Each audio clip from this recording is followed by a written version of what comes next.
Hello everyone, welcome to Eklavya Snatak and I am Sachin. आज मैं आप सभी को बीए प्रोग्राम सेमेस्टर 3 से जो आपका सब्जेक्ट है यहाँ पे हिस्ट्री ऑफ इंडिया 1200 से 1550, ठीक है, सेमेस्टर 3 है आपका। और हिस्ट्री ऑफ इंडिया 1200 से 1550 इसके इंपॉर्टेंट क्वेश्चन आंसर्स करवाने जा रहा हूँ। अगर आपने अभी तक कुछ भी नहीं पढ़ा और अगर आप इन क्वेश्चंस को करके जाते हो तो आपको बहुत ज़्यादा बेनिफिट मिलेगा और आप 100% बहुत अच्छा स्कोर कर पाओगे। तो चलिए फिर वीडियो को आगे बढ़ाते हैं। अगर आपकी कोई भी क्वेरीज होती हैं तो आप इंस्टा पे मैसेज भेज सकते हैं। यूज़र नेम आप सभी के सामने दिया हुआ है। और अगर आपको हमारे ये जितने भी क्वेश्चन आंसर्स वाले फ्री पीडीएफ नोट्स हैं वो डाउनलोड करने हैं तो उसके लिए आप हमारा टेलीग्राम ग्रुप ज्वाइन कर लेना, एकलव्य स्नातक 1। भाई ये ग्रुप पे आपको जितने भी पीडीएफ्स हैं वो टाइम टू टाइम मिलते रहेंगे, तो आप ज़रूर ज्वाइन करना। तो अब हम आगे बढ़ते हैं और स्टार्ट करते हैं आज का अपना फर्स्ट क्वेश्चन। पहला जो प्रश्न है ये हिंदी मीडियम वीडियो है, इंग्लिश मीडियम में भी बनाई जाएगी। तो पहला प्रश्न है, दिल्ली के विभिन्न सुल्तानों के अधीन इक्ता प्रणाली की विशेषताओं की व्याख्या करें। बहुत ही ज़्यादा इंपॉर्टेंट क्वेश्चन है। इक्ता प्रणाली से 100% आपका क्वेश्चन बनने के चांसेस हैं, तो आपको ये जरूर अच्छे से समझना है। तो आइए फिर देखते हैं इसमें क्या होगा। तो भाई देखो, सबसे पहले दिल्ली सल्तनत में इक्ता प्रणाली जो थी वो शासकों के लिए भूमि, कर और सेना का प्रबंधन करने का एक तरीका था। इक्ता सिस्टम एक ऐसी प्रणाली थी जिसमें होता क्या था कि जो राजा होता था वो क्या करता था कि भाई टैक्स वसूलने के लिए और अपनी सेना को मैनेज करने के लिए, ठीक है, और जमीनों के प्रबंधन के लिए एक उसने प्रणाली बनाई थी जिसको इक्ता प्रणाली कहा जाता था। ये कहीं ना कहीं जमीन से जुड़ी हुई थी, कर से यानी कि टैक्स से जुड़ी हुई थी और सेना से जुड़ी हुई थी। अब इसमें होता क्या है एग्जैक्टली वो मैं आपको बताऊंगा। तो चलिए फिर आगे देखते हैं। तो इसमें होता क्या था, देखो इक्ता है क्या। आखिर अगर कोई आपसे पूछे कि इक्ता का मतलब क्या होता है, तो इक्ता क्या है, भूमि का एक टुकड़ा होता था या क्षेत्र होता था जो सुल्तान के प्रति उनकी सेवा के बदले में अमीरों को, जो बड़े बड़े कुलीन होते थे, जो अधिकारी लोग होते थे, और या फिर सैनिकों को जिनको इख्तियार भी कहा जाता था, उनको दिया जाता था। देखो भाई इसमें होता क्या है कि आपने अपनी सेवा दी और आपके सेवा के बदले में आपको भूमि का एक क्षेत्र मिलेगा और उस क्षेत्र को कहा जाएगा इक्ता। ठीक है, आपने अपनी सैन्य सेवा दी है, आपने जो सेवा दी है उसके बदले जो भी अधिकारी होगा उसको क्या है, जमीन दी जाएगी, भूमि का टुकड़ा दिया जाएगा जो कि इक्ता कहलाता था। अब आगे देखते हैं तो ये कैसे काम करता है।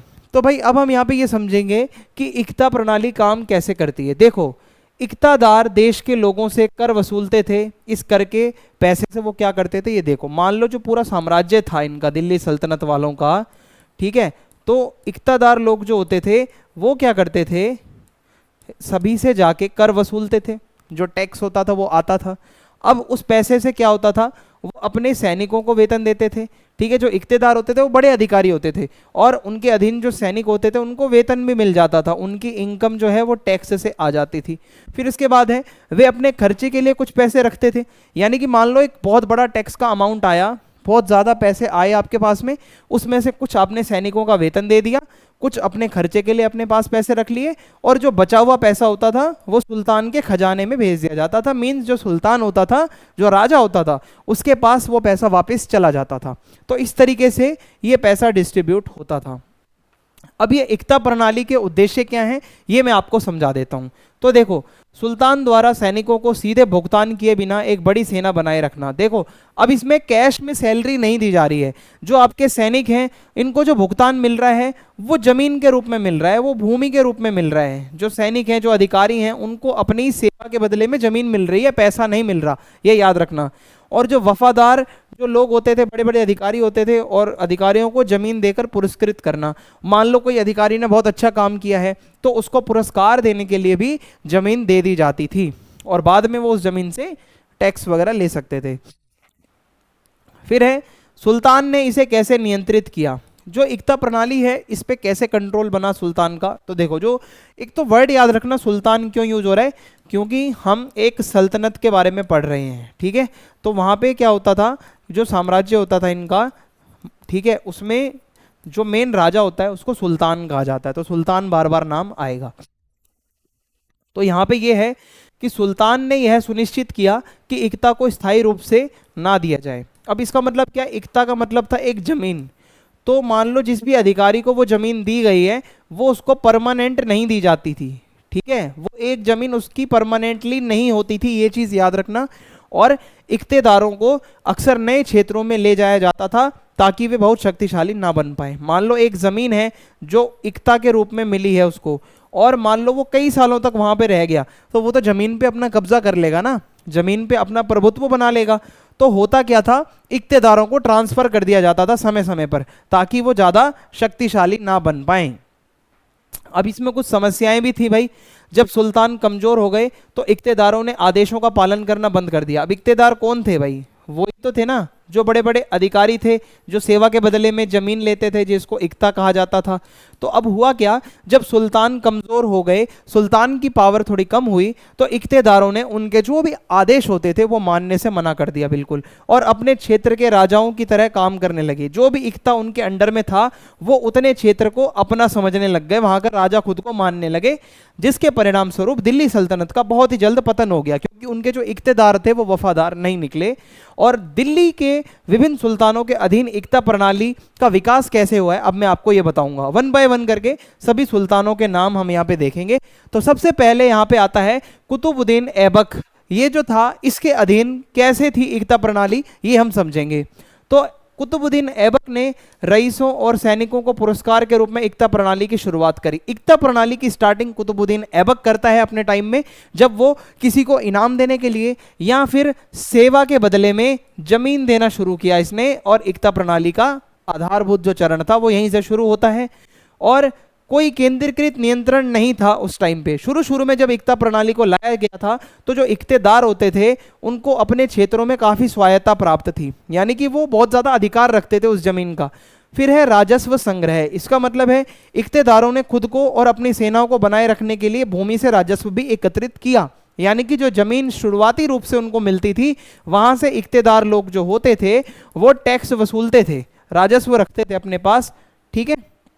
फिर इसके बाद आगे क्या आता है, इल्तुतमिश के अधीन 1210 से 1236। जो इल्तुतमिश एक और आप कह सकते हो यहाँ पे सुल्तान, उसने क्या करा कि इल्तुतमिश ने इस प्रणाली को संस्थागत बनाया और केंद्रीय निरीक्षण लाया। इसका मतलब है जो पहले ज्यादा जो सुल्तान का रोल कम होता था, पावर ज्यादा होती थी इख्तेदार के पास, इसने क्या करा, थोड़ा इख्ता प्रणाली को अपने कंट्रोल में रखा।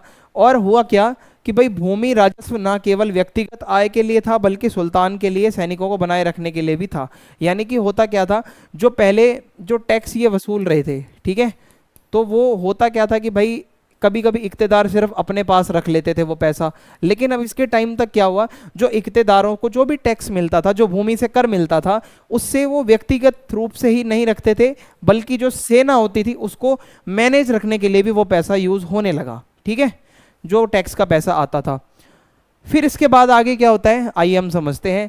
पुनः निर्धारण होता क्या है, जो कुलीन यानी कि जो बड़े अधिकारी लोग होते थे उनके वंशानुगत दावों को रोकने के लिए इख्ता को बार बार स्थानांतरित किया जाता था। सबसे इंपॉर्टेंट पॉइंट है, जो इख्तेदार होते थे उनका ट्रांसफर कर दिया जाता था इस काल में। यानी कि इल्तुतमिश के अधीन क्या हुआ कि जो लोग हैं वो उस जमीन को अपने आने वाली पीढ़ियों को ना ट्रांसफर करें, इसलिए उनसे पहले उनको ही जमीन से हटा दिया जाता था और कहीं और उनको भेज दिया जाता था। फिर इसके बाद आता है बलबन। तो बलबन एक और दिल्ली सल्तनत का शासक। तो बलबन के अधीन 1266 से 1287 में क्या होता है, केंद्रीय नियंत्रण और सख्त हो गया, यानी कि बलबन ने और कंट्रोल बनाया। बलबन ने शाही सत्ता को बनाए रखने के लिए इख्तेदारों की शक्तियों को सीमित कर दिया। जो इख्तेदार कुतुबुद्दीन ऐबक के टाइम पे स्वायत्त होते थे, बहुत ज्यादा पावरफुल होते थे, बलबन ने अपने टाइम पे क्या करा, इनकी शक्तियों को कम कर दिया। फिर है इख्तेदारों का पर्यवेक्षण, यानी कि इसका मतलब होता है राज्यपालों पर कड़ी निगरानी रखी जाती थी और विद्रोह से बचने के लिए सैन्य सेवाओं पर नजर रखी जाती थी। अब होता क्या था, जो ये इख्तेदार होते थे इनके ऊपर ऑब्जर्वेशन की जाने लगी, इनको नजर में रखा गया कि कोई भी ज्यादा सेना अपने पास ना रख ले, या ऐसा ना हो कि कल को हमारे ऊपर ही ये लोग विद्रोह कर दें। तो ये थोड़ा सा इसने ध्यान दिया।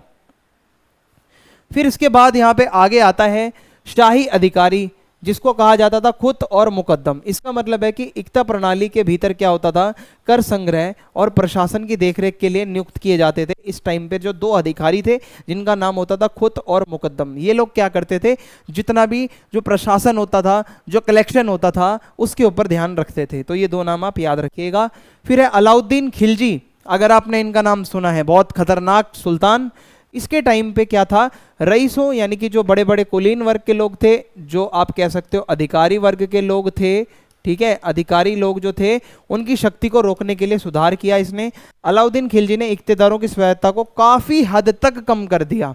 अब आप एक चीज नोटिस कर रहे हो, जैसे जैसे जो नया नया जो सुल्तान आता जा रहा है वो उनकी शक्तियों को कम करता जा रहा है, ठीक है। फिर आगे देखते हैं, प्रत्यक्ष राजस्व संग्रहण। अब अलाउद्दीन खिलजी के टाइम पे ये जो सुल्तान है, सुल्तान के खजाने में सीधी अधिक राजस्व लाने के लिए बाजार सुधारों की शुरुआत की गई। अब हुआ क्या कि भाई इसको क्या चाहिए था, पैसा चाहिए था, सीधा आए मेरे पास, जो टैक्स है कोई बिचौलिया ना हो, कोई मेरा पैसा खाए ना। अलाउद्दीन खिलजी ने मार्केट जो होती थी, जो बाजार होते थी, उसमें भी बहुत ज़्यादा बदलाव करे। तो आगे मैं आपको बताऊंगा बदलाव उसने क्या क्या करे थे। फिर है सैनिक रखरखाव प्रणाली। इसका मतलब क्या है कि भाई इक्तेदारों को, सैनिकों को बनाए रखना पड़ता था, ठीक है, और लेकिन धन के दुरुपयोग से बचने के लिए उनके वेतन का भुगतान सीधे सुल्तान द्वारा किया जाने लगा। अब होता क्या था, कभी कभी जो इक्तेदार लोग होते थे वो पैसा अपने पास बचा लेते थे, देते नहीं थे सही से आगे सैनिकों को। तो होता क्या था, पैसे का गलत यूज ना हो इसके लिए का वेतन का भुगतान सीधे सुल्तान द्वारा ही अब किया जाता था। यानी कि सुल्तान ने अपना रोल बढ़ा दिया, इक्तेदारों का रोल थोड़ा सा कम कर दिया था। फिर है मोहम्मद बिन तुगलक के टाइम पे क्या था, तो इसने और थोड़ा विस्तार किया इक्ता प्रणाली का।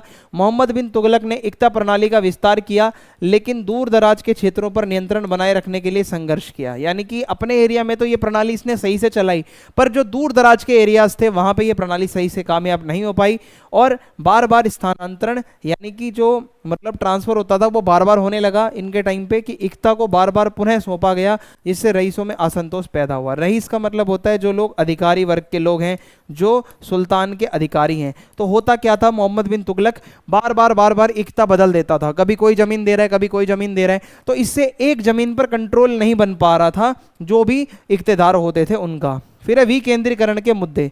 हुआ क्या, इनके टाइम पर कुप्रबंधन के कारण विद्रोह हुए, खासकर दूर दराज के इलाकों में। कई लोगों को इनके टाइम पे इक्ता प्रणाली में संतोष नहीं हो रहा था, अच्छा नहीं लग रहा था, तो हुआ क्या, लोगों ने विद्रोह करे दूर दूर के इलाकों में, ठीक है। फिर इसके बाद आता है फिरोज शाह तुगलक के टाइम पे क्या था, तो इक्ता प्रणाली में थोड़ी सी ढील दे दी गई। अभी तक जो इससे पहले के सुल्तान थे बहुत ज्यादा उन्होंने टाइट कर रखा था इक्ता प्रणाली को, लेकिन इनके टाइम पे क्या हुआ, फिरोज शाह ने इक्तेदारों पर सैन्य मांगों को कम कर दिया और उन्हें अधिक स्वायत्ता दे दी। यानी कि अब थोड़ी सी उनकी पावर जो है वो बढ़ा दी भाई इसने। और क्या हुआ, वंशानुगत इक्ता। रईसों के बीच वफादारी बनाए रखने के लिए कई मामलों में इक्ता वंशानुगत भी हो गई। कई कई जगहों पर जो जमीन ये देते थे अब ये वंशानुगत जमीन भी देने लगे। यानी कि भाई वो जमीन परमानेंट आपकी है, आपको वहां से हटाया नहीं जाएगा, आपके जब बच्चे होंगे तो आपके बच्चों को ही वो जमीन आगे मिलेगी। फिर है राजस्व में गिरावट। टैक्स जो है वो थोड़ा सा अब कम आने लगा, क्योंकि इससे सैन्य बलों और प्रशासन पर सुल्तान का नियंत्रण कमजोर हो गया। क्योंकि इक्तेदारों को पावर जब आप ज़्यादा दे दोगे ना, उसी टाइम पे सुल्तान कमजोर पड़ जाएगा, क्योंकि इक्तेदार जब पावरफुल होते हैं तो वो सुल्तान को भी कुछ नहीं समझते और वो वफादार नहीं रहते। फिर बाद के सुल्तानों के दौरान 15वीं शताब्दी जब आती है तो क्या होता है, केंद्रीय नियंत्रण एकदम टूट गया, कि भाई इक्ता प्रणाली बहुत ज़्यादा विकेंद्रीकृत हो गई। यानी कि जो इक्तेदारों की शक्तियां थी वो बहुत ज़्यादा बढ़ गई, क्योंकि कमज़ोर शासक सख्त नियंत्रण लागू करने में विफल रहे, क्योंकि राजा ही कमज़ोर था तो वो कंट्रोल कैसे मजबूत करेगा। फिर है क्षेत्रीय स्वतंत्रता। कई जो इक्तेदार होते थे उन्होंने तो मान लो अपनी ज़मीन है इतनी बड़ी, तो उसको अपना ये बता दिया कि भाई ये हमारी आज़ाद ज़मीन है, अब हम अपने हिसाब से रहेंगे, हम किसी के इक्तेदार नहीं है भाई। तो अब धीरे धीरे जो क्षेत्र थे वो क्षेत्र राज्यों में बदल गए, यानी कि साम्राज्यों में बदल गए। तो इस तरीके से इक्ता प्रणाली का एंड हुआ और दिल्ली सल्तनत भी कमजोर पड़ गई।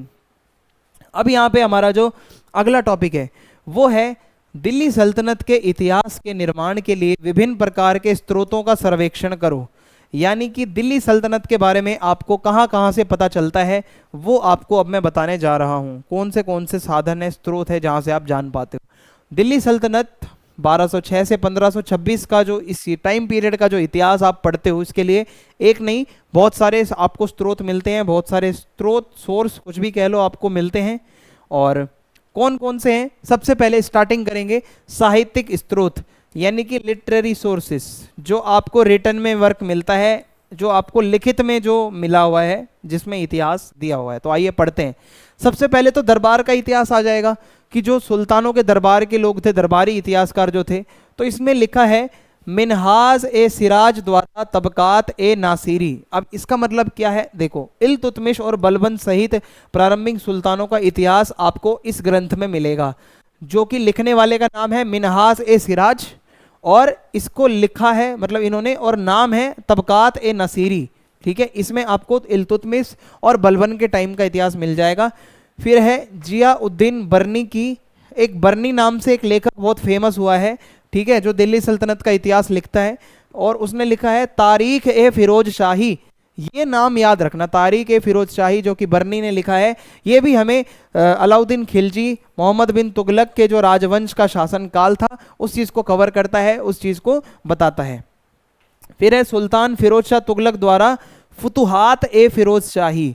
अब इसने क्या लिखा है कि एक आत्मकथा है, अपने ही बारे में उसने लिखा है, अपने ही शासनकाल के बारे में खुद लिखा है फिरोज शाह ने।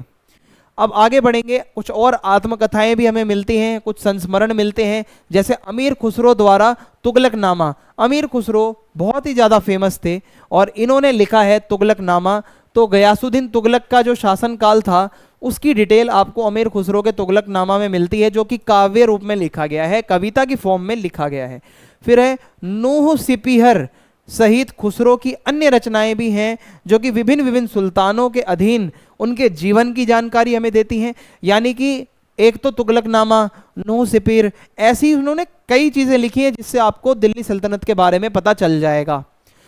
कुछ यात्रा वृत्तांत भी हैं भाई, कुछ लोग यात्रा करने आते थे तो वो भी तो दिल्ली सल्तनत को देखते होंगे ना, कि भाई वो क्या होता था वहाँ पे, कैसे, मतलब क्या क्या था।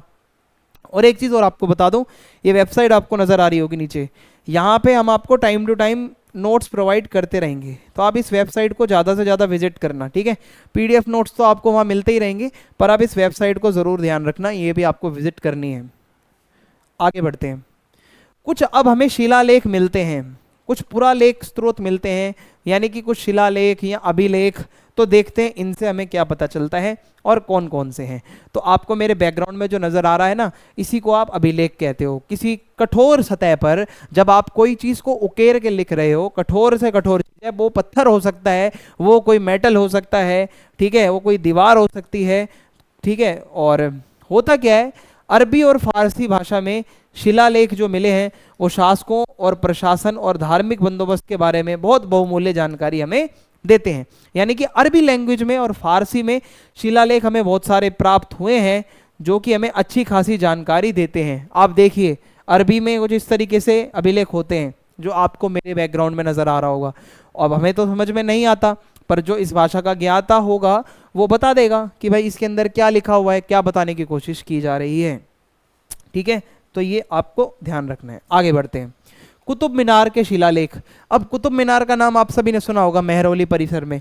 तो है क्या, कुतुबुद्दीन ऐबक जैसे शुरुआती शासकों की उपलब्धियों का पूरा एक अच्छा खासा ब्यौरा हमें कुतुब मीनार से मिलता है। आप कभी कुतुब मीनार जाओगे तो उस पर जो लिखा हुआ है ना, उसमें आपको अगर पढ़ना आता है तो आप कुतुबुद्दीन ऐबक के बारे में बहुत जानकारी ले सकते हो।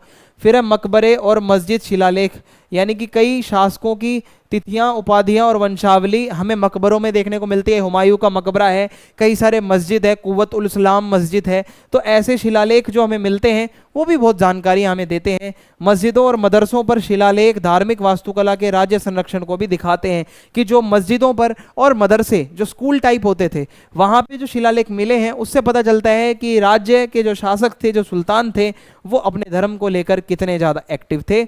अब हम पढ़ेंगे पुरातात्विक साक्ष्य कौन से हैं, आर्कियोलॉजिकल सोर्सेज, जो खुदाई करने के बाद अपने को प्राप्त होते हैं, ठीक है। तो वो कौन कौन से हैं आइए देखें।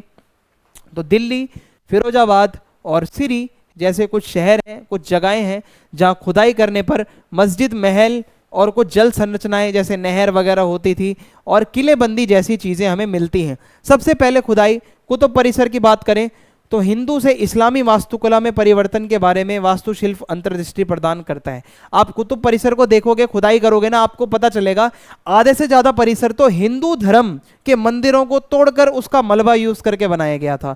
तो ये हमें आर्कियोलॉजी से ही तो पता चलता है ना, तो ये हमें डिटेल मिलती है। और अगर मैं आपको बताऊं, मध्ययुगीन बस्तियों से प्राप्त भौतिक अवशेष जैसे मिट्टी के बर्तन और औजार। कुछ मिडेवल टाइम पीरियड के दौरान हमें कुछ जो खुदाई करते हैं तो मिट्टी के बर्तन मिलते हैं और बहुत सारी चीज़ें ऐसी मिलती हैं जो हमें बताती हैं उस टाइम पे भाई कौन से बर्तन, कौन सा वो औजार वगैरह जो है ज़्यादा ट्रेंड में था, यूज़ होता था। ठीक है, अब आते हैं मुद्रा शास्त्र के ऊपर, यानी कि सिक्कों का अध्ययन करने के बाद भी हमें अच्छा खासा इतिहास पता चलता है इस टाइम का। ठीक है, तो सिक्कों के अध्ययन को मुद्रा शास्त्र कहते हैं। तो देखो ये एक सिक्का है दिल्ली सल्तनत टाइम का, और ये जो इसके ऊपर जो डिटेल्स लिखी हुई है ना, ये भी हमें जानकारी देती हैं। तो एक तरीके से ये भी आप एक सोर्स समझो। सिक्के जो हैं वो सल्तनत के राजनीतिक और आर्थिक इतिहास के बारे में हमें बताते हैं कि भाई एक तो अगर राजनीतिक इतिहास कैसे किसी राजा का नाम लिखा होगा, सुल्तान का, किसने वो चलाया है सिक्का, और आर्थिक स्थिति उस टाइम की कैसी थी, भाई चांदी का सिक्का है, सोने का है, तांबे का है। तो होता क्या है, सिक्के हमें राजाओं की उपाधियों को दिखाते हैं। उदाहरण के लिए मोहम्मद बिन तुगलक का जो जो आप कह सकते हो कि मुद्रा के साथ कुछ प्रयोग किया गया था, उसने कुछ ऐसा किया था भाई, मुद्रा बदली थी अपनी, तो वो एक हमें उस पर देखने को मिल गया ना सिक्के पे कि हाँ भाई इसने ये चेंज करे थे। सिक्के जो हैं वो सल्तनत के प्रभाव के तहत व्यापार नेटवर्क और क्षेत्रों की सीमा को भी दर्शाते हैं, यानी कि कहाँ कहाँ तक सिक्के मिले हैं उससे ये पता चलता है यहाँ यहाँ तक इनका व्यापार का नेटवर्क था और यहाँ यहाँ तक ये लोग जाते थे व्यापार करने। कुछ विदेशी लेख भी मिलते हैं भाई हमें। अब जो बाहर के कुछ लोग आए हैं उन्होंने भी कुछ ना कुछ यहाँ पे लिखा है इसके बारे में। जैसे कि मैं आपको बताऊं, अन्य क्षेत्रों से आए यात्रियों, व्यापारियों और राजदूतों ने दिल्ली सल्तनत के बारे में अपनी अपनी जो भी इंफॉर्मेशन थी वो लिखी है, जो लोग यात्रा करने आते थे। जैसे इब्न बतूता एक बहुत ही फेमस यात्री है, तो इब्न बतूता जब आता है तो उसने एक किताब लिखी थी रिहला। तो इब्न बतूता की किताब रिहला के अंदर जो है मोहम्मद बिन तुगलक के काल का वर्णन आपको देखने को मिलेगा। तो इस तरीके से चाइना से बहुत सारे यात्री आते हैं, फारसी दूत आते हैं, तो वो लोग जब यहाँ पे आए तो हमें यहाँ पे वो व्यापार के बारे में बताते हैं, कैसे यहाँ के शहर थे। इब्न बतूता ने तो भाई बहुत डिटेल में बताया है रिहला किताब के अंदर। ठीक है, तो ये है। फिर है प्रशासनिक अभिलेख और फरमान। तो सुल्तान लोग जो है फरमान जारी करते थे, कुछ प्रशासनिक अभिलेख होते थे जो कि मान लो कोई भी ऑर्डर निकाला है सुल्तान ने तो वो उसके द्वारा वो सभी को खबर पहुंचती थी। कोई आर्थिक नीति बनाई है तो वो फरमान निकाला जाता था या अभिलेख होता था, वो भी हमें दिल्ली सल्तनत की जानकारी देते हैं। जैसे अलाउद्दीन खिलजी के बाजार में जो उसने कंट्रोल करे और जो उसने राजस्व यानी कि जो टैक्स वसूलने में सुधार किया, ये जितने भी चीज़ें हैं ना ये अभिलेखों में मिली हैं हमें। और फारसी और अरबी शिलालेखों में तो भूमि अनुदान से कृषि भूमि और कराधान प्रणालियों पर राज्य का नियंत्रण का भी पता चलता है। यानी कि ज़्यादातर जो शिलालेख मिले हैं पत्थर पर जो उकेर कर लिखे गए हैं फारसी में, अरबी में, तो कई अभिलेखों में आपको भूमि जो अनुदान होता था उसकी जानकारी मिलती है और कृषि भूमि किस टाइप की होती थी और कर कैसे लिया जाता था वहाँ से, वो सारी चीज़ें दी गई हैं। फिर है सूफी और भक्ति साहित्य। कुछ सूफी संत भी हुए हैं जो भाई आपको इस टाइम की जानकारी दे देंगे। तो हो ये इसमें ये है कि ये है क्या, यह सामाजिक और सांस्कृतिक अंतर्दृष्टि प्रदान करते हैं जो दरबारी इतिहास में शामिल नहीं होते। दरबारी इतिहास में आपको सामाजिक और सांस्कृतिक ये चीज़ मिसिंग मिलेगी, राजनीतिक होगा, आर्थिक होगा, लेकिन अगर आपको सांस्कृतिक और सामाजिक चीज़ें देखनी है तो थोड़ा आपको साहित्य में जाना पड़ता है, क्योंकि साहित्य जो है वो समाज का दर्पण है। तो साहित्य के अंदर सूफी ग्रंथ आ जाते हैं जो कि उस टाइम के समाज के बारे में दर्शाते हैं। उदाहरण के लिए फवैद अल फुआद ने दिल्ली के शासकों पर निज़ामुद्दीन औलिया के प्रभाव पर चर्चा करी। इसने कुछ लिखा होगा भाई ऐसा कि भाई इसने बताया कि दिल्ली के शासकों पर निज़ामुद्दीन औलिया का क्या प्रभाव है, किस तरीके से वो उनसे इन्फ्लुएंस्ड हैं। और सल्तनत काल के दौरान ही भक्ति कविता बदलती धार्मिक और सामाजिक परिस्थितियों के प्रति भी जो है हमें बताती हैं कि कुछ भक्त हुए हैं ऐसे भक्ति काल के जो कि हमें बताते हैं उस टाइम का समाज कैसा था, और थोड़ा थोड़ा वो दिल्ली सल्तनत का भी वर्णन करते हैं। तो 2 प्रश्न हमने कर लिए हैं। अगला प्रश्न है अब हमारा, अलाउद्दीन खिलजी के बाजार विनियमन या बाजार नियंत्रण का आलोचनात्मक मूल्यांकन करो। तो अलाउद्दीन खिलजी ने बाजार को कंट्रोल करने के लिए क्या क्या किया था वो आपसे पेपर में 99% पूछा जा सकता है, और ये आता है बहुत पेपर, मैंने प्रीवियस ईयर के एनालाइज करके बता रहा हूँ, ये क्वेश्चन आया हुआ है बार बार, तो आप इसको जरूर करके जाना, अलाउद्दीन खिलजी का बाजार नियंत्रण। तो आइए फिर समझते हैं इसमें क्या है, इसकी क्या प्रमुख विशेषताएं हैं, कैसे इसने नियंत्रण किया। तो हुआ क्या, सबसे पहले तो जो मूल्य होता है, जो प्राइस होता है, उसको कंट्रोल किया। प्राइस कंट्रोल, मूल्य का नियंत्रण। जो खाने की चीजें हैं, जो चीनी है, जो तेल है, जो कपड़ा है और जो जितनी भी आवश्यक वस्तुएं हैं, उनकी एक कीमत फिक्स कर दी गई कि इससे ज्यादा ना तो कोई लेगा, ठीक है, इससे कम कोई नहीं करेगा, ना इससे ज्यादा, फिक्स रेट हो गया। एक तो थोक और खुदरा दोनों बाजारों में कीमतों को विनियमित की मतलब विनियमित किया गया, ताकि यह सुनिश्चित किया जा सके कि गरीबों को भी आवश्यक वस्तुएं मिल सकें।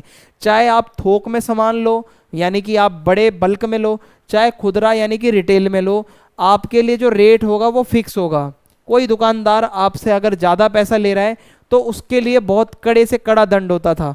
वो मैं आगे आपको बताता हूँ क्या क्या इसमें हो सकता है। देखिए, अनाज की जमाखोरी पर रोक।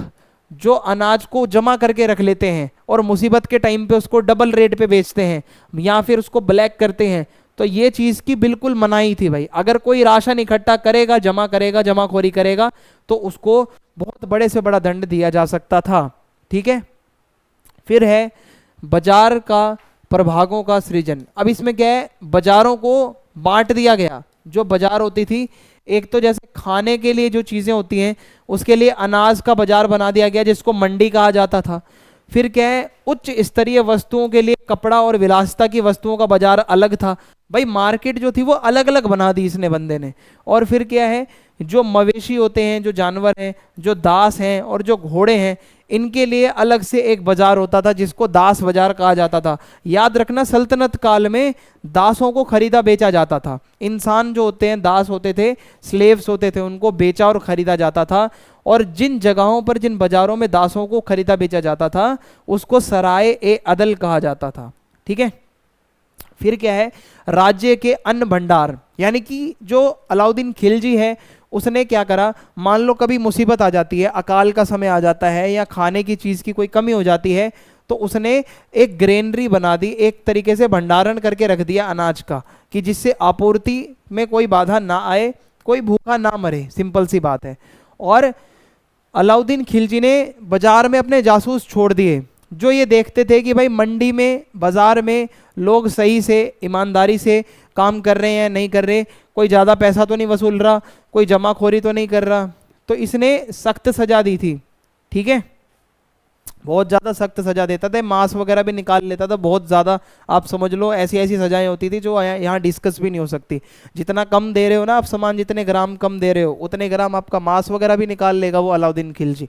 तो लोग डर गए थे, लोगों के मन में डर बैठ गया कि भाई अगर हम कुछ भी गलत करेंगे, सामान कम तोलेंगे या फिर कोई हम जमाखोरी करेंगे, तो हमें कड़क से कड़क सजा, कड़ी सजा मिल सकती है।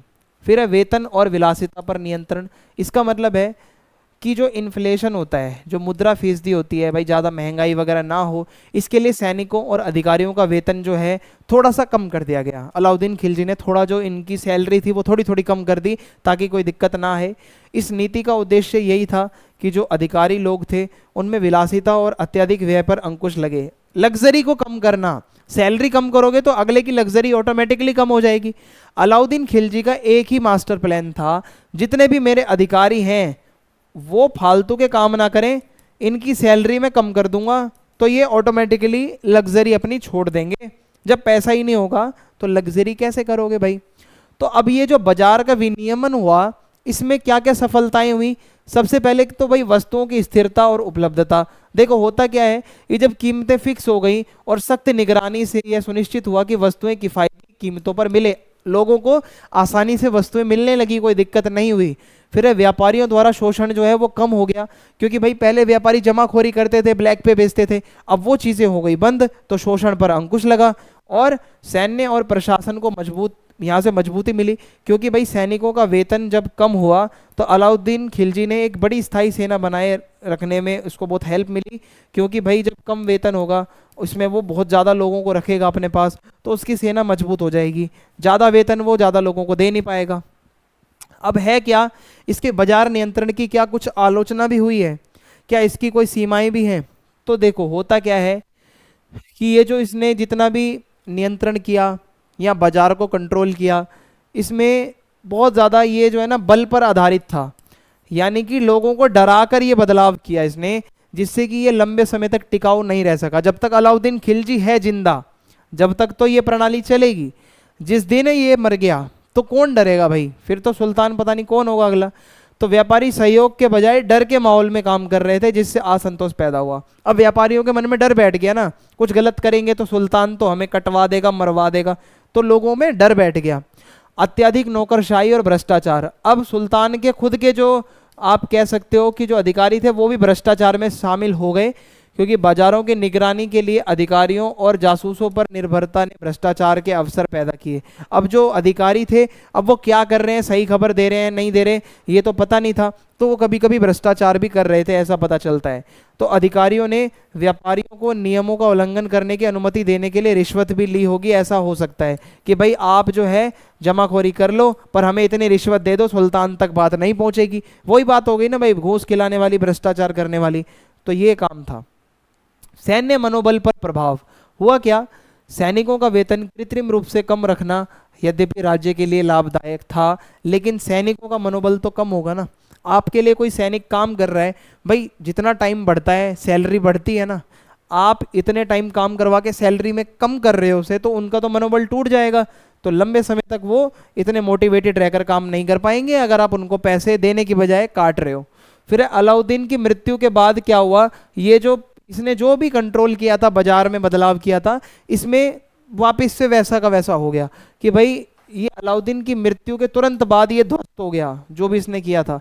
तो ये एक स्थायी प्रणाली बिल्कुल भी नहीं थी, ये बल के आधार पर, डर और भय के आधार पर इसको बनाया गया था, जो कि लंबे समय तक कामयाब नहीं थी। तो अब जो हमारा अगला प्रश्न है वो है, दिल्ली सल्तनत काल के दौरान चिश्ती संतों के ऊपर आपको टिप्पणी लिखनी है।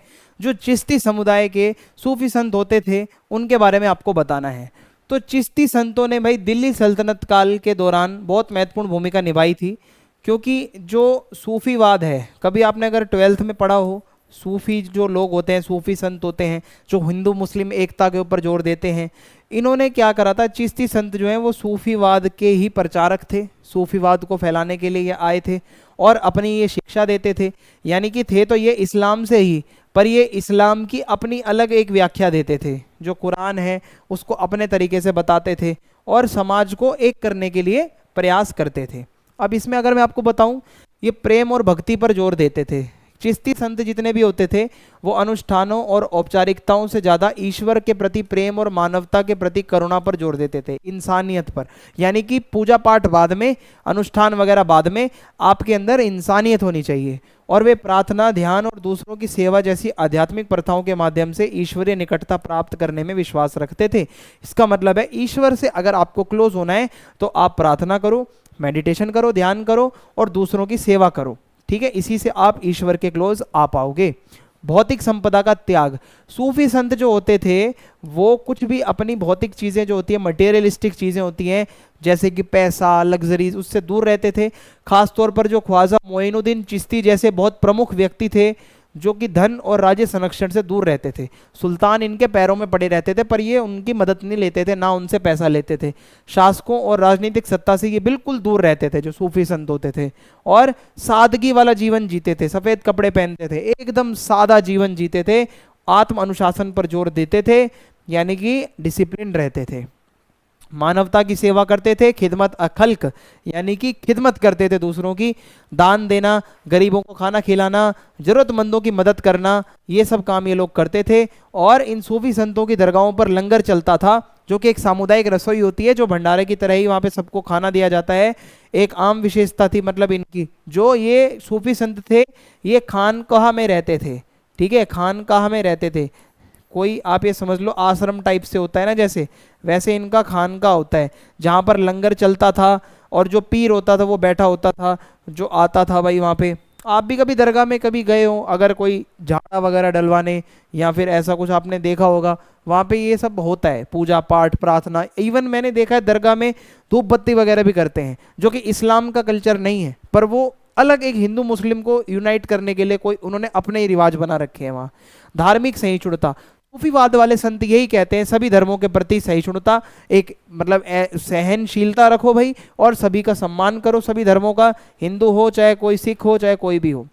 आध्यात्मिक और नैतिक मार्गदर्शन, जो ये सूफी संत होते थे ये लोगों को नैतिक शिक्षा देते थे, क्या अच्छा है क्या बुरा है, प्यार के बारे में बताते थे, किस तरीके से आप धैर्य रख सकते हो, और और सभी प्राणियों में एकता होनी चाहिए, कोई ऐसे जातिवाद मत करो, और ये उपदेश देते थे ईश्वर से प्यार करो।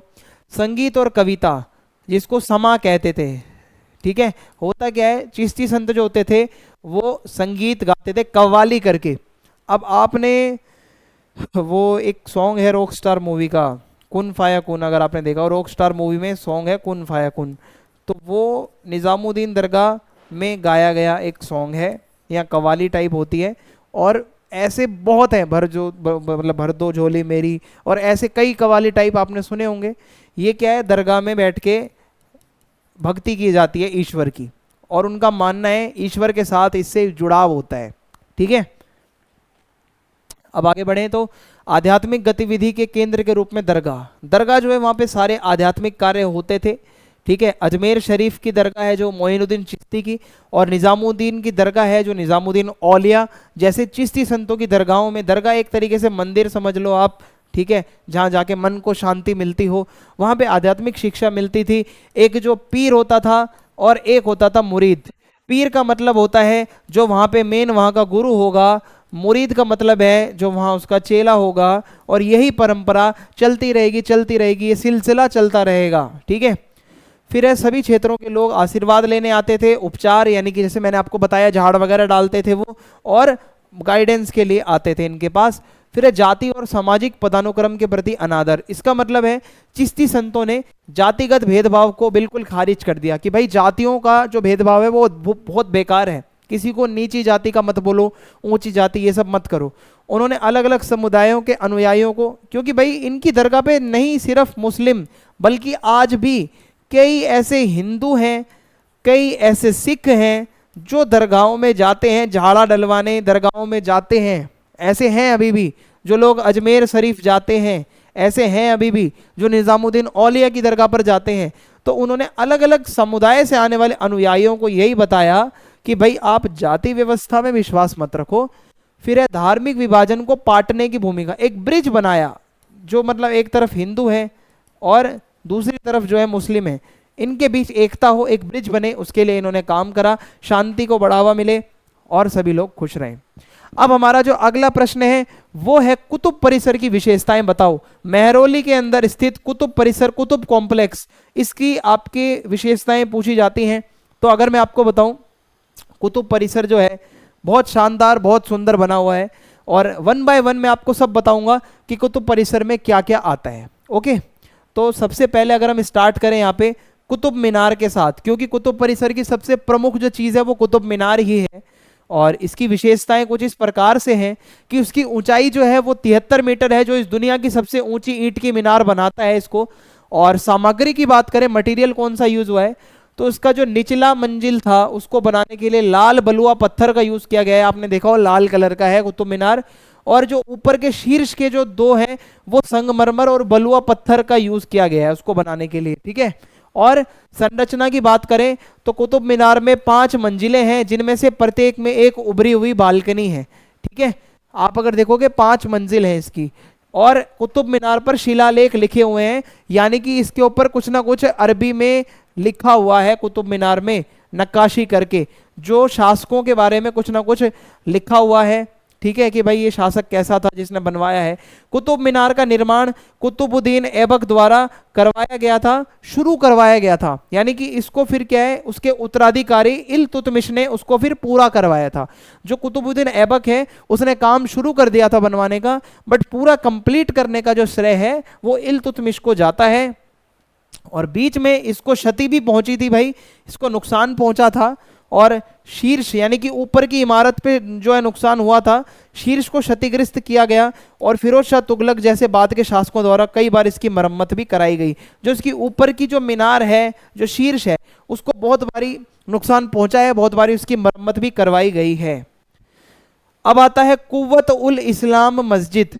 अब कुतुब कॉम्प्लेक्स में एक मस्जिद भी है जिसका नाम है कुव्वत उल इस्लाम, जो मस्जिद है जो आपको मेरे पीछे नजर आ रहा होगा।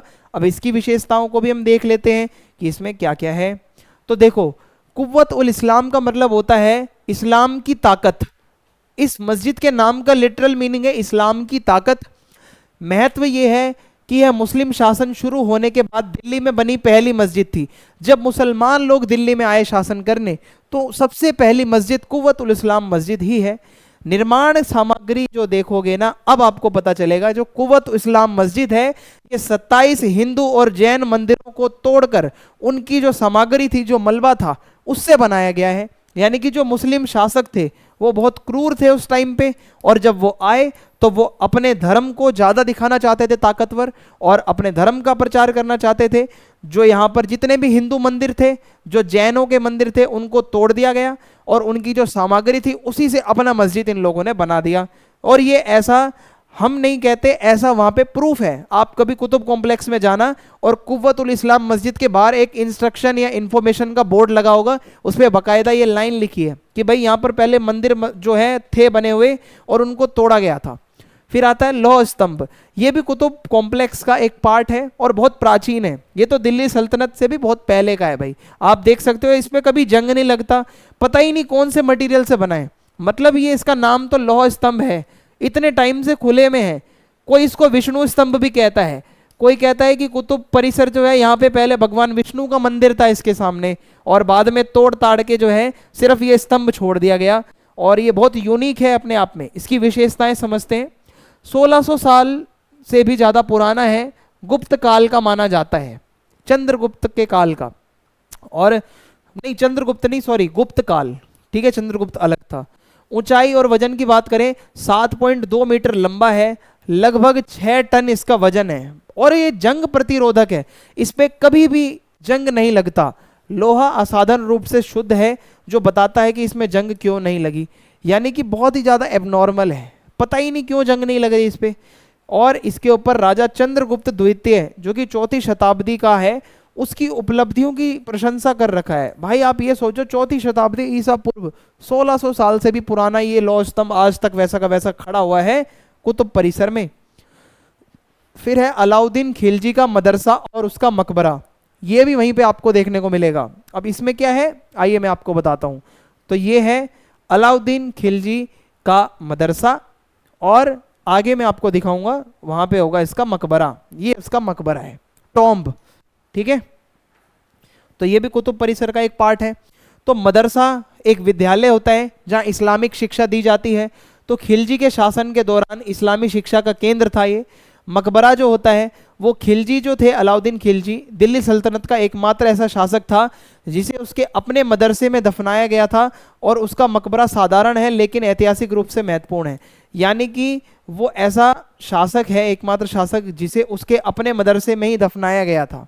समझ आ रहा है आपको, अपने मदरसे में दफनाया गया था उसको, ठीक है।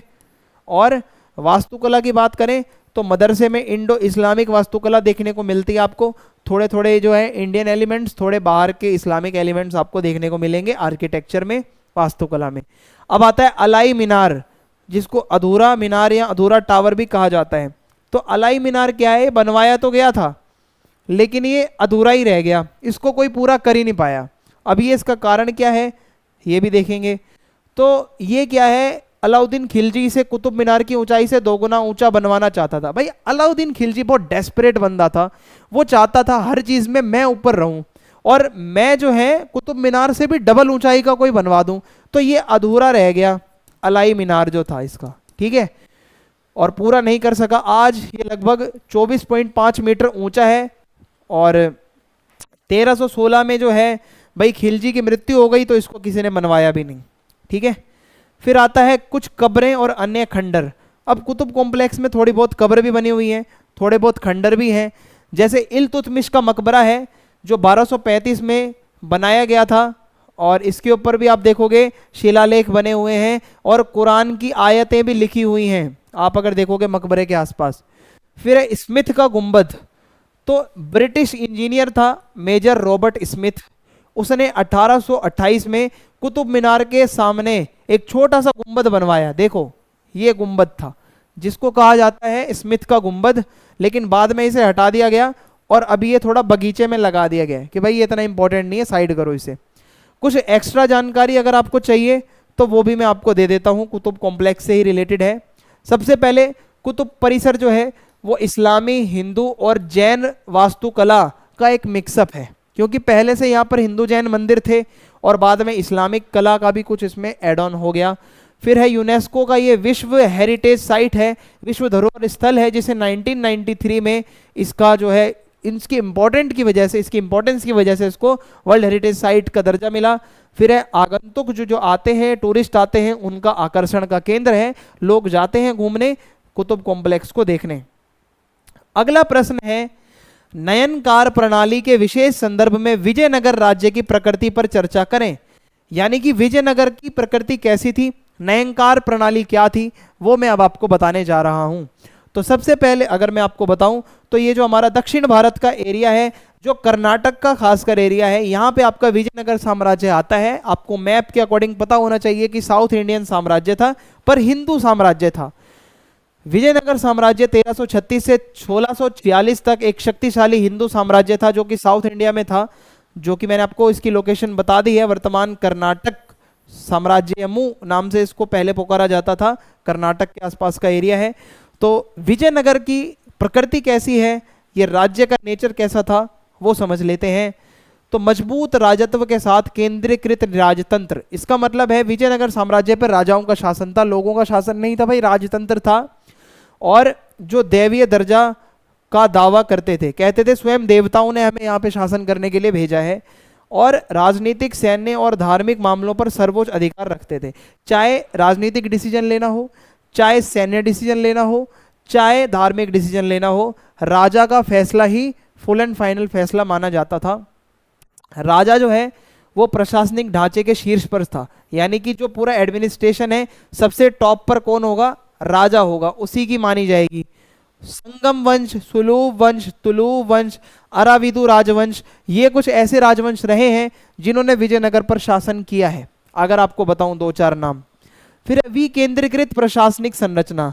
अब आप देखो, साम्राज्य तो केंद्रीकृत था पर प्रशासन का थोड़ा विकेंद्रीकरण किया हुआ था। राजा के पास सारे अधिकार थे, नो डाउट, लेकिन प्रशासन को क्षेत्रीय स्तर पर भी, मतलब छोटे छोटे लेवल पर भी जो है बांट रखा था। ग्रामीण शासन अलग था। जैसे जो गवर्नर या फिर वायसराय होते थे, वो बड़े बड़े प्रांतों का प्रबंधन करते थे, जिन्हें अक्सर शाही परिवारों से नियुक्त किया जाता था। मान लो एक बहुत बड़ा प्रांत है, उसका एक गवर्नर होता था, ठीक है, और या फिर वायसराय जिसको कहते हैं वो होता था, ठीक है, जो कि वहाँ का पूरा प्रबंधन करता था। और साम्राज्य के दूर दराज के क्षेत्रों पर नियंत्रण बनाए रखने के लिए स्थानीय लेवल पर सरदार भी होते थे, व्यापारी संघ भी होते थे और सैन्य अधिकारी भी होते थे जो कंट्रोल रखते थे।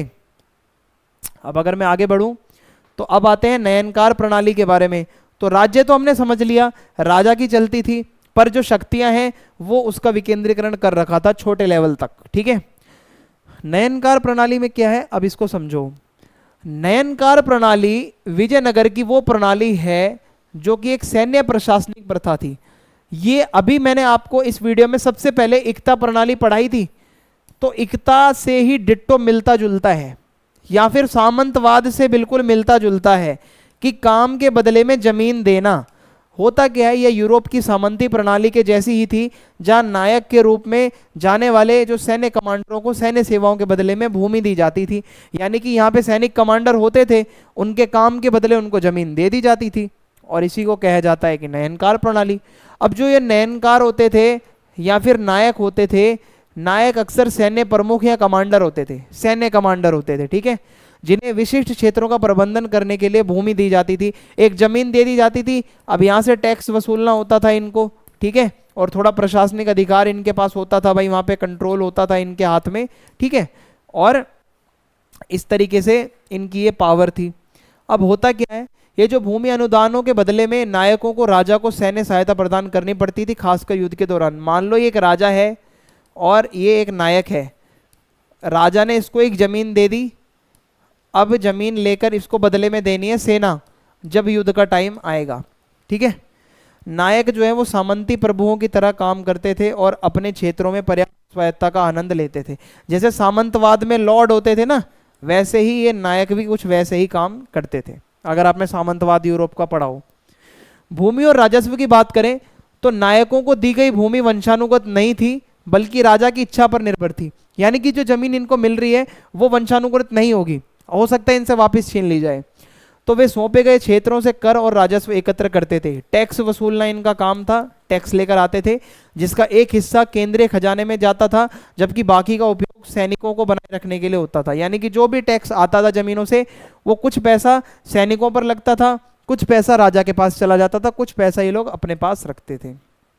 नायकों की स्वायत्ता की बात करें तो हालांकि वे विजयनगर के राजा के प्रति निष्ठावान तो होते थे, यानी कि लॉयल होते थे, फिर भी कभी कभी इनको अगर ज़्यादा फ्रीडम मिल जाए तो ये राजा के खिलाफ विद्रोह भी कर दिया करते थे।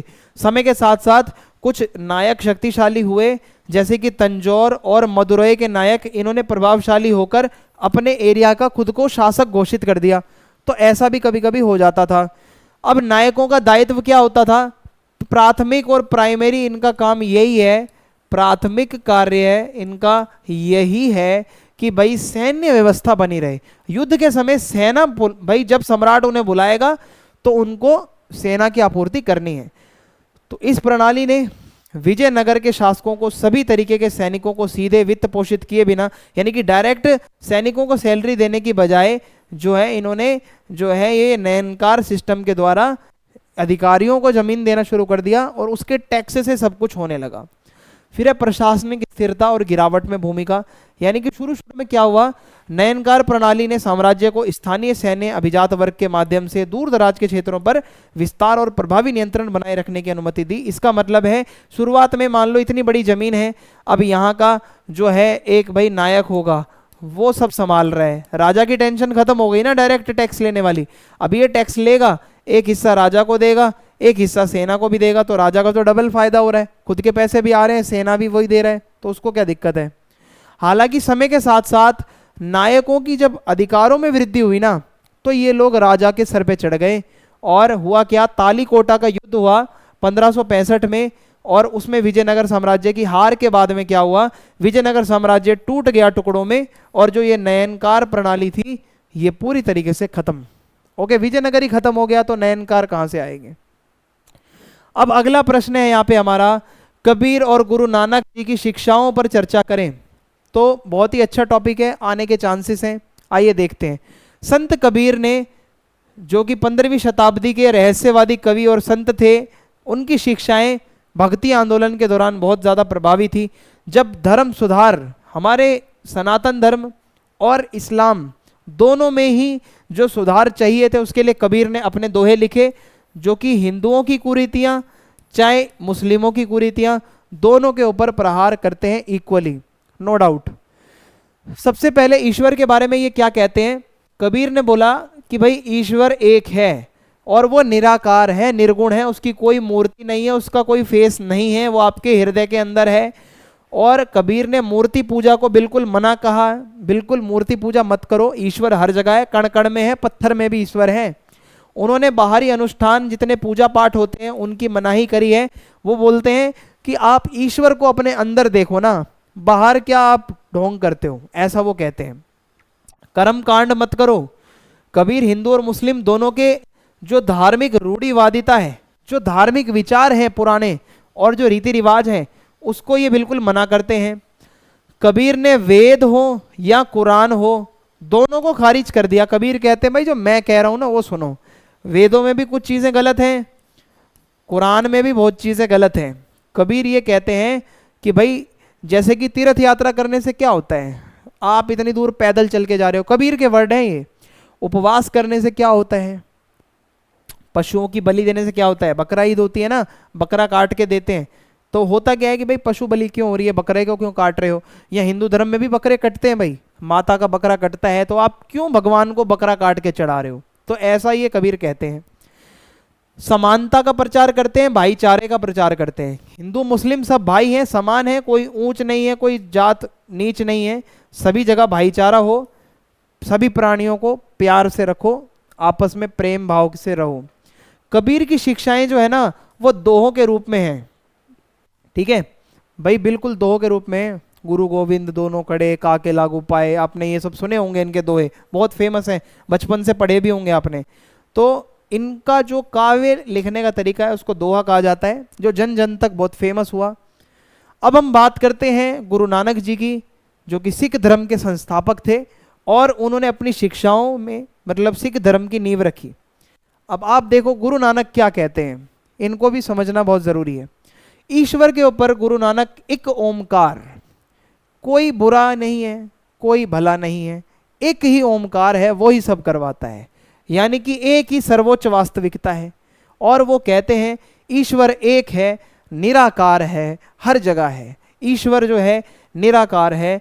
ईश्वर के बारे में वो कहते हैं ईश्वर का कोई लिंग नहीं है, जो रब है ना वो पुरुष है ना वो महिला है, उसको आप इमेजिन भी नहीं कर सकते, वो बस आपके अंदर एक फीलिंग है। आप नाम जपो, सिमरन करो, याद करो उनको, और यही आपकी भक्ति है। मूर्ति मत बनाओ, ईश्वर जो है उसने आपको बनाया है, आप ईश्वर को मत बनाओ। और गुरु नानक हिंदू और इस्लाम दोनों धर्मों को गलत बताते हुए, कुछ कुछ उनके रीति रिवाजों को गलत बताते हुए कहते हैं कि भाई अंधविश्वास बहुत है दोनों में, मूर्ति पूजा करते हैं गलत है। उन्होंने धार्मिक रीति रिवाजों पर रहने की बजाय ये बोला है कि भाई आप मेडिटेशन करो ना, सिमरन करो, नाम जपो, उसी में मस्त रहो। और उन्होंने जातिवादी जो होता है भाई, असमानता जो होती है, उसका बिल्कुल खंडन किया है। लोगों को बोला कि भाई सभी को समान समझो और सभी के लिए एक लंगर की व्यवस्था जरूर हो हर गुरुद्वारे में। जिस गुरुद्वारे में जाओगे आपको लंगर प्रसाद मिलेगा, आप वहां से भूखे वापस नहीं आ सकते। ये आप एक चीज नोटिस कर लेना भाई, जहां गुरुद्वारा होगा वहां पे आप कभी भूखे वापस नहीं आ सकते, वहां पे आपको जरूर प्रसाद मिलेगी, आपको लंगर प्रसाद मिलेगा। तो ये मानवता के लिए ही तो एक इतना बड़ा स्टेप था कि आज तक वो रिचुअल्स फॉलो हो रहे हैं। फिर गुरु नानक ने सिखाया कि मुक्ति ईश्वर की भक्ति, नैतिक जीवन और ईश्वर को निरंतर याद करने से प्राप्त होती है। अगर आपको मुक्ति चाहिए, नाम जपो, नाम जपो। उन्होंने नाम जपो यानी कि किरत करो, यानी कि ईमानदारी से आप अपना अच्छा पैसा कमाओ, और वंड चको यानी कि दूसरों के साथ चीज़ों को बांटो। एक तो आप सिमरन करो, दूसरा बात ईमानदारी से जियो, और तीसरी बात आप लोगों के साथ शेयरिंग करो, जो भी है आपके पास, दान दक्षिणा करो, नैतिक जीवन जियो। गुरु नानक जी ने इस बात पर जोर दिया, सच बोलो, हमेशा दयालु रहो, निस्वार्थ सेवा करो। और यही है बस कि भाई थोड़ा धार्मिक आचरण करो, अधर्मी मत बनो। अब हमारा लास्ट क्वेश्चन है, महाराष्ट्र के वारकारी आंदोलन पर एक निबंध लिखो। तो वारकारी आंदोलन क्या था, अब इसको मैं आपको बताता हूं। महाराष्ट्र में ये आंदोलन कैसे आया, इस आंदोलन में मेन कौन है वो हम सब जानेंगे। तो आइए, वारकारी आंदोलन एक सामाजिक धार्मिक आंदोलन है जो 13वीं शताब्दी के आसपास महाराष्ट्र में उभरा और आज भी फल फूल रहा है। ये आंदोलन जो है भगवान विठोबा यानी कि विट्ठल जी की पूजा के इर्द गिर्द घूमता है, जो विष्णु जी के एक अवतार है, जिनका मंदिर पंढरपुर में है। पंढरपुर में एक मंदिर है विट्ठल भगवान का, विष्णु जी का, उसी के ये सारे भक्त हैं। तो इस आंदोलन का केंद्र भगवान विठोबा के प्रति भक्ति है, भगवान विट्ठल के प्रति भक्ति भावना प्रकट करना है। यह पुजारियों जैसे मध्यस्थों की आवश्यकता के बिना भगवान के साथ व्यक्तिगत संबंध पर जोर देता है। ये कहते हैं कोई पुजारी की जरूरत नहीं है, भगवान के साथ आप डायरेक्ट अपना कनेक्शन कर सकते हो, आप सीधा भगवान से कनेक्शन बना सकते हो। समानता पर जोर देते हैं ये लोग। तो ये आंदोलन जाति, लिंग या सामाजिक स्थिति यानी कि जो आपका सोशल स्टेटस है उसको देखे बिना आप जो है समानता से जियो, सबको बराबर समझो। जातिवाद का ये लोग विरोध करते हैं। और ब्राह्मणवाद के अंदर जो रूढ़िवादिता है, जो कुछ पुराने ऐसे रिचुअल्स हैं, कुछ पुराने ऐसे रीति रिवाज हैं जिनको ये गलत मानते हैं। ठीक है, तो ये एक तरीके से धर्म सुधार ही है। फिर अहिंसा और सादा जीवन। वारकारी लोग जो होते हैं वो सादगी, अहिंसा और शाकाहार का जीवन बताने के बारे में प्रमोट करते हैं कि आप शाकाहारी बनो, आप किसी के साथ हिंसा मत करो, आप सादगी के साथ जियो और विनम्र रहो, संतोष रखो हर चीज़ में। ठीक है, ये इनकी लाइफस्टाइल एकदम सादी रखो। और इन्होंने जो अपना साहित्य लिखा है उसको कहा जाता है अभंग साहित्य। जो वारकारी लोग हैं वो मराठी में अपनी भक्ति गीत लिखते हैं जिनको अभंग साहित्य कहा जाता है। तो ये जो साहित्य है इसके माध्यम से ये लोग अपनी भक्ति दिखाते हैं। और ये जो अभंग साहित्य है इसको लिखने वाले हैं संत तुकाराम, संत ज्ञानेश्वर और संत नामदेव और एकनाथ। ये संतों के नाम में से आपने तुकाराम जी का नाम तो जरूर कभी ना कभी सुना होगा। ठीक है, तो ये वारकारी संत थे जो अभंग साहित्य लिखते थे। ठीक है, ये उनका मंदिर है विठोबा भगवान विट्ठल जी, जहाँ पर लोग पंढरपुर में यात्रा करने जाते हैं दर्शन करने भगवान के, विष्णु जी के अवतार के। तो ये पंढरपुर की जो तीर्थ यात्रा है ये एक बहुत ज़्यादा इम्पॉर्टेंट चीज़ है कि लोग जो हैं सॉरी, भगवान विष्णु जी की तीर्थ यात्रा पर वार्षिक यात्रा पे जाते हैं। महाराष्ट्र के विभिन्न हिस्सों से जो भक्त हैं, देखो जो भक्त हैं उनको वारकारी कहा जाता है, तो वो आते हैं नंगे पैर, भजन गाते हैं, अभंग जो साहित्य है, जो गीत है, भजन है, उसको गुनगुनाते हैं और गाते हैं। इनका क्या है, समावेशिता और सामूहिक उपासना। इसका मतलब है ये आंदोलन कीर्तन और भजनों के माध्यम से सामूहिक पूजा को प्रोत्साहित करता है, यानी कि सभी लोग आओ, कीर्तन करो, भजन करो। यह लोगों को समुदाय और भाईचारे की भावना से एक साथ लाता है, यानी कि भाई सभी लोग जो है अपना साथ में रहो, भाईचारे के साथ रहो और एकता रखो। और भाई वारकारी संत जो होते हैं वो बहुत डिसिप्लिन के साथ रहते हैं, ठीक है। 1 सेकेंड।